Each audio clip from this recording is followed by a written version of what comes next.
శ్రీ లలితా పరమేశ్వరి చక్రపురం ఛానల్కి స్వాగతం సుస్వాగతం. ఇదే భగవద్గీత. జ్యోతిషాం అపి తత్ జ్యోతిః తపసః పరం ఉచ్యతే. జ్ఞానం జ్ఞేయం జ్ఞానగమ్యం హృది సర్వస్య విష్ఠితం.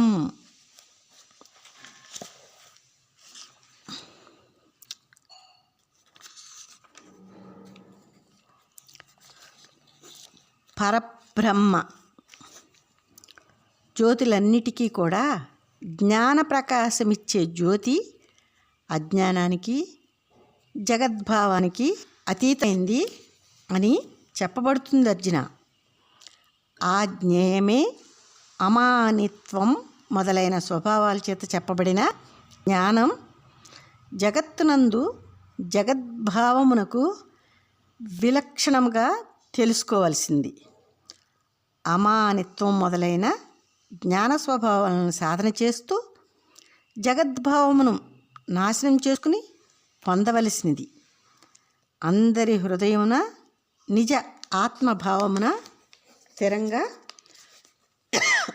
ఉంది అని భగవానుడు ఇంకేమంటున్నాడంటే,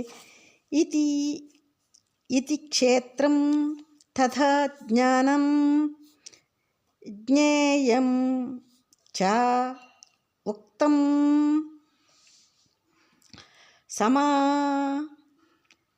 సతః మద్భక్తః ఏతత్ విజ్ఞాయ మద్భవాయ ఉపపద్యతే.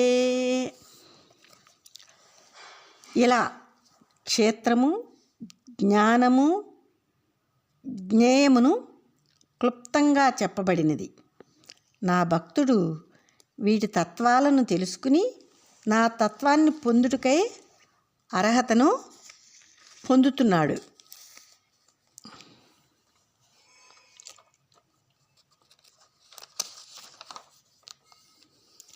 ప్రకృతిం పురుషం చ ఏవ విద్ధి అనాధి ఉభౌ అపి వికారాన్ గుణాన్ చ ఏవ విద్ధి ప్రకృతి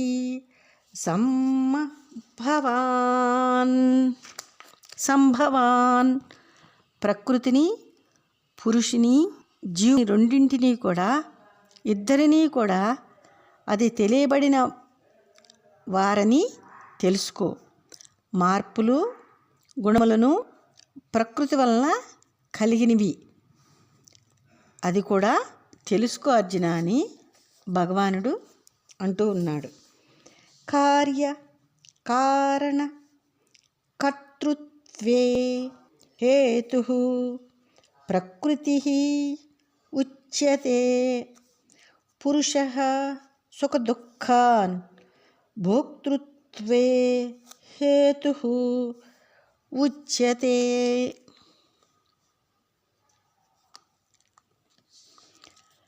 చేయబడు కార్యము ఉపాయములు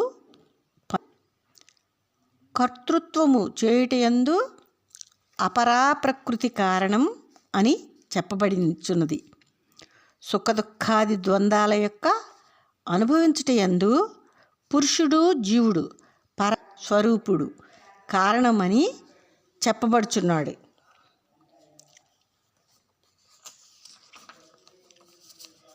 పురుషః ప్రకృతిస్థః హి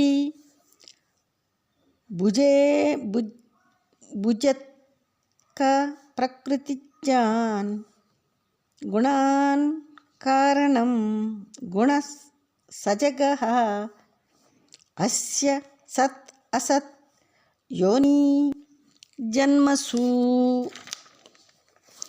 జీవుడు తన అపరాపర ప్రకృతి విభావాల్లో జీవభావంలో అపరా ప్రకృతిలో కలిగే గుణములను అనుభవిస్తూ ఉన్నాడు.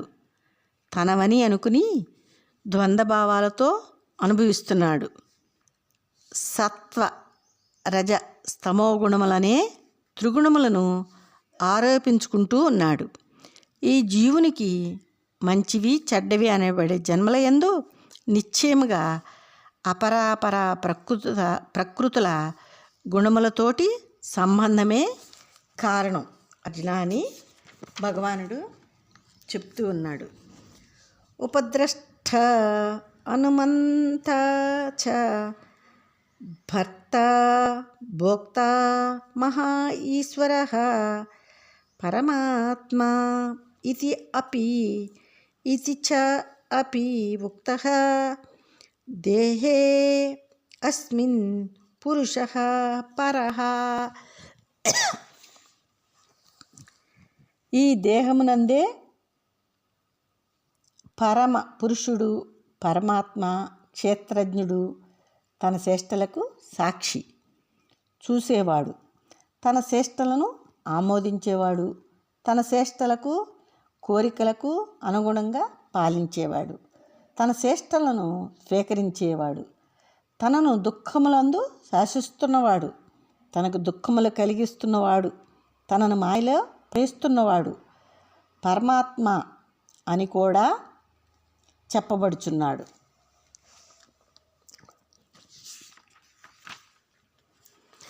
యా ఏవం వేత్తి పురుషం ప్రకృతిం చ గుణైః సహ సర్వథా